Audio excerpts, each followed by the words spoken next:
Welcome to Tales Told When the Windows Rattle. I'm Tim Prossel.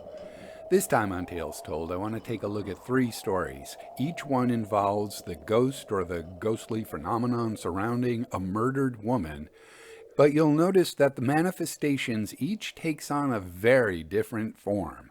Our first story comes from a magazine series. There were 4 monthly installments in an article titled Immaterialities, or Can Such Things Be? It was written by Charles Hooton and appeared in Ainsworth magazine in 1846.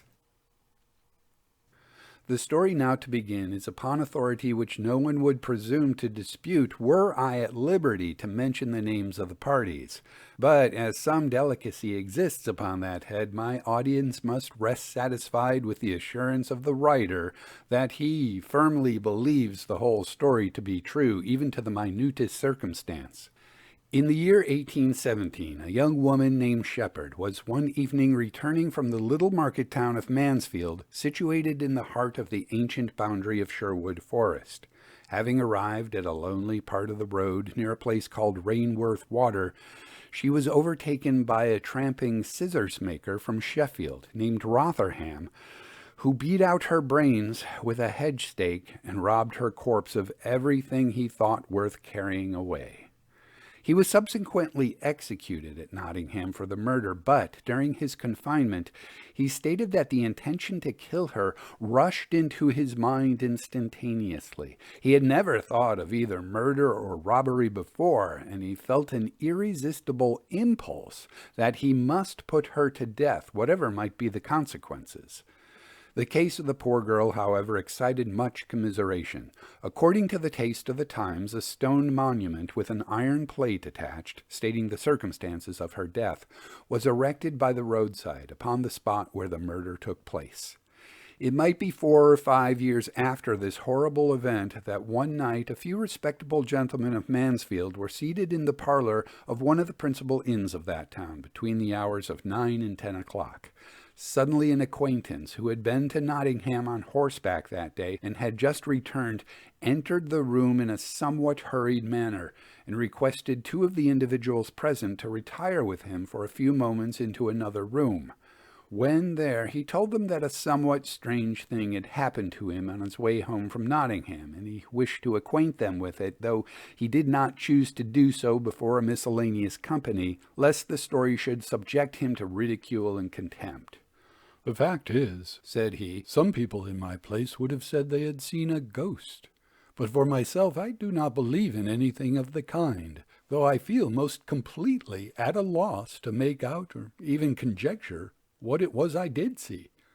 The worst of it is, however, that I am afraid I have lost my dog, for he was so dreadfully frightened that he turned again and ran back towards Nottingham as hard as he could put feet to the ground." This last circumstance was the more surprising to the narrator's 2 hearers, as the dog in question, which was of the thorough English bull breed, was literally notorious for his amazing fearlessness and determined courage. He would, on being told, actually patter a fire out of a grate with his paws, nor cease while a red live cinder remained. When tied up to his kennel, he had been known in play to commence rolling about on the ground a common brown pipkin which held water, until he gradually grew savage over his amusement and ended by biting it to pieces and chewing the fragments one after another into mere dust. He would also refuse to walk out of the horseway if he chanced to be there, even when any vehicle threatened to run over him. But instead, the moment a horse touched him, he flew straight at his nose, and in that manner pinned the poor animal to the spot. The narrator was accordingly pressed to detail the circumstance at once, which he did as follows. "It was rather deep in the dusk of the evening when I was descending at a leisurely pace the hill on the other side of Rainworth Water. Nobody was on the road but myself and a man, as I took him to be, driving some sheep or cattle, for they looked whitish at a distance down the opposite hill in coming toward me. As we approached each other, however, I remarked that there was no noise of sheep or cattle, no voice of a drover, no barking of a dog, no sound of feet upon the road, nor any dust blown up from the undisturbed earth. The object, too, which I had mistaken for animals of some kind, although much nearer, appeared quite without definite form, a light, shapeless something, sweeping evenly and silently along the surface of the road like a little cloud. The idea of its being anything supernatural did not even enter my mind, my firm impression being at the time that the whole was a trick got up by some person or other to frighten the first traveler who might happen to pass that way. Consequently, I did not change my course up the road, but met and passed close by the apparition in question. It had the appearance, as nearly as a comparison may be made, of a sheet spread out on the air with a light under it.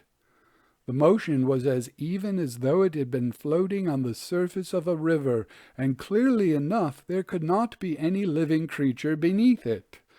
My eyes followed after it had passed, and then it was that I saw my dog scouring away at the utmost of his speed. I whistled and hallooed to no purpose. He never even turned his head. Meantime, the appearance, which had so alarmed him, pursued its course steadily down the descent of the road, gradually turned off toward Shepherd's Monument, where it stopped, and seemed to me as though it folded itself around the stone as one might have gathered about a blanket, and in that manner disappeared. I felt no alarm at the time of the occurrence, but the more I have reflected upon all the attendant circumstances, the greater becomes my embarrassment. One of the gentlemen present here suggested a walk as far as the house of the Mansfield carrier for the purpose of ascertaining whether, on his return from Nottingham that same evening, he had seen anything of the dog. The carrier had just arrived as the three reached his house. He had met the dog about a mile beyond the spot where this curious circumstance took place. He had tried to stop him, though ineffectually, half inclined to imagine from his wild speed and manner that he might be in a rabid state. Several hours afterward, or in the course of the night, the dog returned home of his own accord, but in a state of exhaustion scarcely to be imagined, as well as otherwise affected, in a manner which clearly proved the extremity of the terror to which he had been subjected. The dog recovered, but his courage had forever fled. Not the least singular point in this story was that the horse which the gentleman rode did not at any moment appear to see anything whatever. The suggestion has been thrown out that this appearance was nothing but a common will-o'-the-wisp. If so, it appeared in a very uncommon situation, as the forest land is high, sandy, and dry. In addition, the insurmountable objection to such an interpretation exists in the fact that no deviation from a steady and solemn course had taken place in the appearance from the time of its being first seen until it became no longer visible. This is a thing impossible in the case of a mere inflammable vapor, which the least current of air will agitate and turn aside. In the present instance, a horseman rode close past without producing any other effect than could have been produced upon a solid body in the same situation. Thus, philosophy is again brought to a standstill, and the only alternative presents itself either of groundlessly objecting to the whole story as fabulous, or of admitting that the mind does occasionally receive impressions apparently through the senses and from external objects, for which human investigation fails to account. I just went online, and that memorial for Elizabeth Shepherd, who was murdered in 1817, still exists. You can still visit it, and it still generates ghost stories. Now, what a strange manifestation of a ghost in this story. Were it not recorded in 1846, I might suggest a plastic bag. It seems to have that kind of movement to it. Our next ghost story features a ghost that is much more conventional in appearance. In fact, it's very old-fashioned, even for a Victorian ghost story. This story almost feels like it should have been told in the 1600s rather than the 1800s. It comes from Jeremiah Sullivan's book, Cumberland and Westmoreland, Ancient and Modern, The People, Dialect, Superstitions, and Customs, which was published in 1857. Now, Sullivan explains that boggle is a Celtic word for a ghost or apparition, and he adds that, quote, any shape, human or animal or composite, any unaccountable noise may be a boggle. This will become relevant. It happened about 23 years ago. The man to whom the boggle appeared was living in Martindale at a cottage called Henhow. His wife had heard some unaccountable noise in or around the house and informed her husband, but no farther notice was taken. One morning he had to go to his work at an early hour, and having several miles to walk, he started soon after midnight.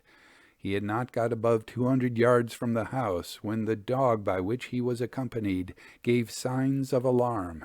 He looked round. At the other side of the wall that bounded the road appeared a woman, keeping pace with him and carrying a child in her arms. There was no means of escape. He spoke to the figure and asked her what was troubling her. Then she told him her story. She had once lived at Henhow and had been seduced.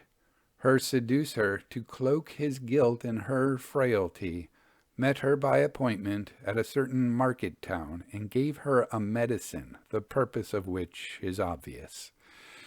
It proved too potent and killed both mother and child. Her doom was to wander thus for 100 years, 40 of which were already expired. On his return home at night, the man told what he had seen and heard. When the extraordinary story spread through the dale, the old wives were enabled to recall some almost forgotten incidences precisely identical with those related by the boggle. The seducer was known to be a clergyman. The occurrence is believed to have made a lasting impression on the old man, who still lives, and was until lately a shepherd on the fells. There can be no moral doubt that he both saw and spoke with the boggle. But what share his imagination had therein, or how it had been excited, are mysteries, and so they are likely to remain. The fact that the ghost here can explain her situation and can explain her history is what gives it that old-fashioned feeling, a chatty phantom. You don't run into too many of those in the Victorian period or ever since. The last story comes from a book titled Strange Things Among Us. It was written by Henry Spicer and published in 1863. Here's a quick note. This is set in Scotland, and the gloaming is a reference to dusk. Here is one of the most remarkable cases on record, for which the writer is indebted to a friend, the Reverend F.H. of Cheltenham.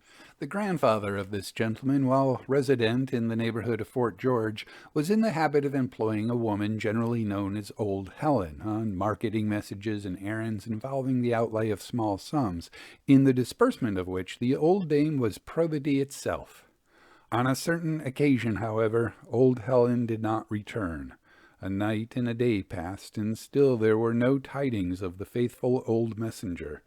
It happened that the amount entrusted to her had been rather larger than common, and even some of those familiar with her character began to be sensible of certain misgivings concerning Old Helen's powers to resist the tempter. Others held that she had fallen into dangerous company, had been robbed of the money, and feared to present herself without it. Toward the gloaming, on the second day, Mr. H. and his lady were seated in a little trellised bower, thickly walled with luxuriant creepers. They had been discussing the disappearance of Old Helen, and had subsided into silence, when the subject of their late discourse suddenly thrust her head through the leafy shield, and looked at them alternately in the face. There was a broad, deep crimson streak round her neck, and without uttering a word, but with gestures that in some mysterious manner conveyed her entire meaning, she intimated to them that her throat had been cut, and that she had been buried in a certain outhouse under a heap of stable refuse. How the details were so clearly indicated, neither Mr. nor Mrs. H. were able to explain, even to themselves. Their minds received the impression simultaneously, or nearly so, as the woman looked from one to the other, and just as distinctly as though by the agency of articulate words. There was indeed no opportunity at the moment for comparison of impressions, since so deeply was Mr. H. affected by the occurrence that he fainted on the spot, and it devolved on the lady to give the alarm and relate what had happened. Her husband, on regaining self-command, confirmed every syllable of her report. The police were instantly warned, and the search that was instituted resulted in the discovery of the body of the unfortunate old woman in the place and in the condition so strangely revealed. She had, in fact, been murdered by her own husband, who was subsequently convicted and executed, confessing his crime. Supposing that this apparition had no producing cause independent of the imagination of the seers, how is it that they should have happened to attain at precisely the same instant that most peculiar mental crisis from which such a vision must proceed? It is very possible, might the doubters say, that a very ordinary external chance should have brought about this effect. It was towards evening. The parties were seated in the shadow of a thick arbor. Their thoughts were full of the subject of their recent conversation, already, it may be, pointing towards such a solution as that about to be so singularly revealed. Familiar acquaintance with the localities might unconsciously suggest the very spot where the corpse was found as one likely to be selected for such a crime, or for the concealment of its tokens, when, in the midst of that perplexity with which the mind conceives a new and painful idea, a thing so slight as the yielding of a branch, the intrusion of a large bird, etc., may have taken momentary form in unison with the mental prepossession. Momentary, it may be called, because there is reason to believe that the lapse of time on these occasions, whatever it may appear to the confused visionary, does not often exceed a few seconds, i.e., a period sufficient for the reasoning faculty to resume its preponderance. With such or similar comments, the story of old Helen's ghost might have been dismissed into the category of explained events, had it not been for a sequel, which, if true, necessitates an entirely new chain of explanation. So strong had been the conviction that old Helen had fallen a victim to some cruel outrage that, within 24 hours of her disappearance, Inverness had been searched for her from end to end. Colonel G., the officer then commanding at Fort George, had interested himself greatly in the inquiry, and on the second night this gentleman was in the act of stepping into bed when he felt a gentle pressure on his foot. Stooping down to look under the bed, he distinctly saw the appearance of old Helen reclining at full length on the floor, with her throat cut from ear to ear. The object was visible but for a moment, yet within that space, and in the strange, wordless manner already described, an impression exactly identical with that conceived by Mr. and Mrs. H. had stamped itself on the colonel's mind, vis-a-vis that old Helen had been waylaid, murdered, and concealed under stable stuff in a certain outbyre. Considering, however, that it is not positively ascertained whether the colonel had or had not been made acquainted with the vision experienced some hours earlier by Mr. and Mrs. H., it would be scarcely wise to adduce this special instance as one on which to base an occult theory, when it might, in fact, be referable to nothing more uncommon than an excitable fancy, influenced by a foregone conclusion. To his credit, Spicer certainly considers the opposing point of view, the idea that these experiences might be explainable with psychology or in some physical kind of way. I don't think he does a really great job of explaining how two, possibly three people all had the same hallucination and drew information from that hallucination that proved to be correct. But then maybe that's his point. Maybe he is trying to nudge us toward a belief in ghosts. One of the things that I found about these Victorian ghost stories is they get you thinking. A lot of times they're not terribly creepy scary, but you read them and you go, huh, that's odd. I'm going to have to think about that for a while.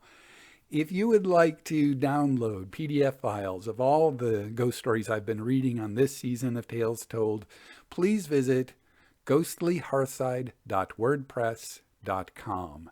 You'll also find information on the long history of sharing ghost stories by a fire, usually during winter, sometimes during Christmas, possibly just during a rainstorm, or any time at all. In fact, I give you a few tips on how you might organize your own little ghost story get-together. Once again, ghostlyhearthside.wordpress.com. I'm Tim Prossel, and thank you very much for listening.